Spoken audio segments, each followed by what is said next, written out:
There's a kind of quiet pride in crossing an ocean on a small sailboat. It's not about fancy gear or extra space, it's about simplicity, skill, and trusting that your little boat can handle big water. Over the years, I've come to admire the sailors who choose this path. They're not in a rush, they're not showing off, they're just chasing something real. Today, I want to talk about 5 small sailboats that have proven they can go the distance. Boats that might be modest in size, but have earned serious respect out on the open sea. Whether you're dreaming of Bluewater cruising or just love the idea of doing more with less, these boats are worth knowing. Let's get into it. If you've ever walked past a Flicka 20 tied up in a marina, you might have thought, no way that little thing's crossed oceans. But I'm here to tell you, it absolutely can, and it absolutely has. This chubby, full-keeled pocket cruiser might only be 20 feet on deck, but it sails like it's got something to prove. The first time I stepped aboard a Flicka 20, I was surprised by just how roomy it felt inside. You don't expect standing headroom or a proper galley in a boat that size, but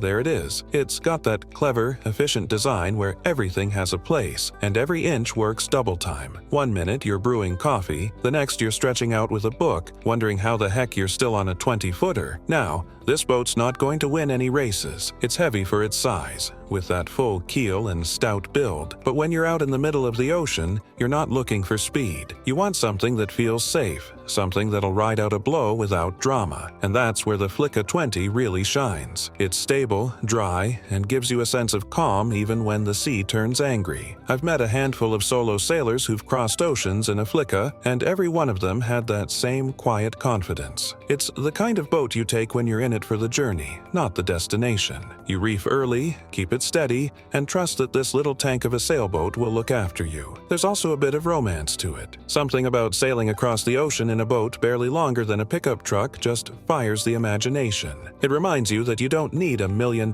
yacht or every new gadget. What you need is a seaworthy hull, a strong will, and a belief that small boats can do big things. So if you're looking for a boat that punches above its weight, one that'll carry you over the horizon without emptying your wallet or overwhelming your senses, the Flicka 20 deserves a serious look. It's a little boat with a big heart, and out on the ocean, that's what really counts. Now, if the Flicka 20 is the quiet, sturdy type, then the Contessa 26 is its scrappy cousin who likes to dance in the waves. This boat has earned a near-mythical reputation among offshore sailors, and for good reason. It's one of those boats that just looks right. Sleek sheer line, modest overhangs, and a certain spark in its design that says, let's go somewhere far. I remember the first time I sailed a Contessa 26 on a breezy day off the coast of Ireland. The wind was piping up, the sea was confused, and I thought we'd be in for a wet, bumpy ride. But that little boat held her line like a champ. She sliced through chop, tracked like she was on rails, and responded to the tiller like a well-trained horse. There's something about the balance on this boat. It just feels right in your hands. The cockpit is snug,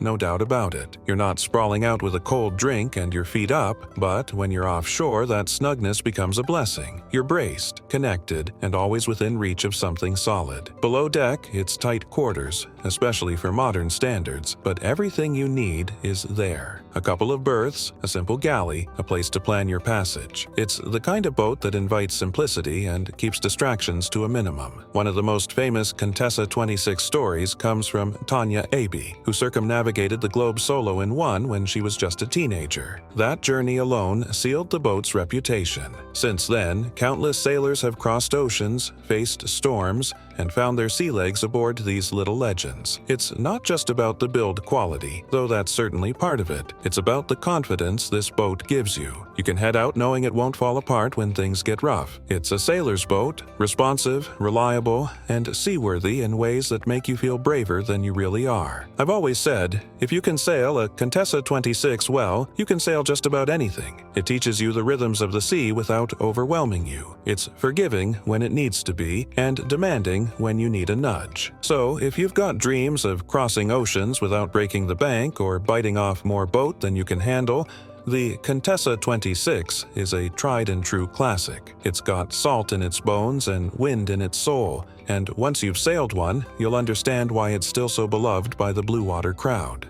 the Vega 27. Now this is one of those boats that's quietly built a cult following over the decades. You won't always find it on the cover of fancy sailing magazines, but if you hang around serious sailors, or folks who've done some real miles, you'll hear the name come up with a lot of respect. What makes the Vega 27 stand out isn't flash or speed, it's reliability. She's a rugged little cruiser that's carried more than her fair share of sailors across oceans, often on modest budgets and minimalist setups, and she does it with a kind of understated confidence that I really admire. I remember chatting with a couple in the Azores who had just crossed the Atlantic in their Vega 27. They weren't flashy adventurers or professional racers, just regular folks with a love for the sea. Their boat had seen them through squalls, calms, and everything in between. When I stepped aboard, I was struck by how sensible everything felt. Simple systems, solid fittings, and just enough space to live without feeling cramped. The layout below is compact but surprisingly functional. You've got a V-berth up front, a couple of settees,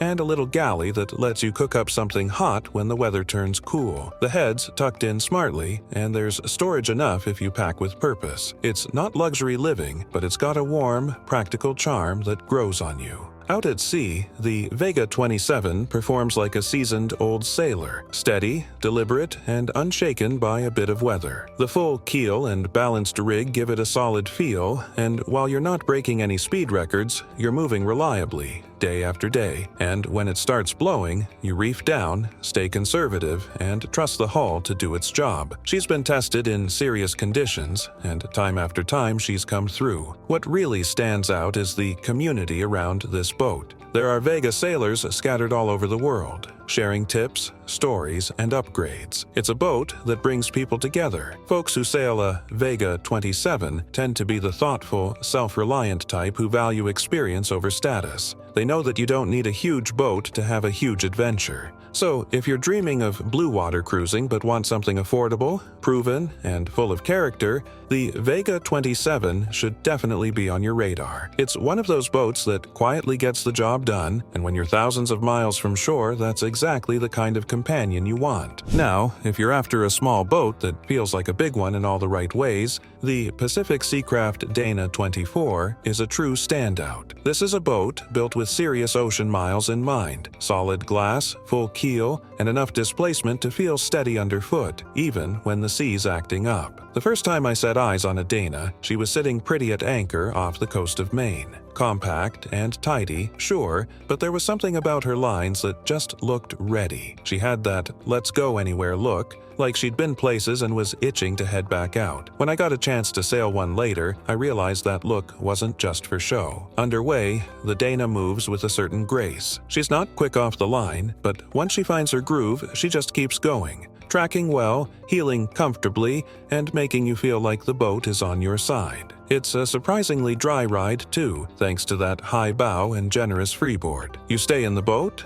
not on it, and when the wind kicks up, you've got a feeling of security that's hard to match in this size range. Inside, she's a masterpiece of small space design. The interior feels much larger than you'd expect on a 24-footer. There's a proper galley, a full-sized berth, and loads of clever storage tucked into every nook. It's cozy, yes, but cozy in a good way. The kind of cozy where you hunker down with a warm drink, a book, and the sound of rain tapping the deck above you. It's a space made for living, not just overnighting. This boat has been around the world, literally. There are Dana sailors who've crossed oceans, weathered gales, and called this little cruiser home for years on end. It's built like a tank, with craftsmanship that makes you nod in appreciation every time you open a locker or grab a handhold. Everything feels sturdy, thought out, and built to last. One of the things I really love about the Pacific Seacraft Dana 24 is that it gives you big boat confidence in a small boat package. You get the seaworthiness, the comfort,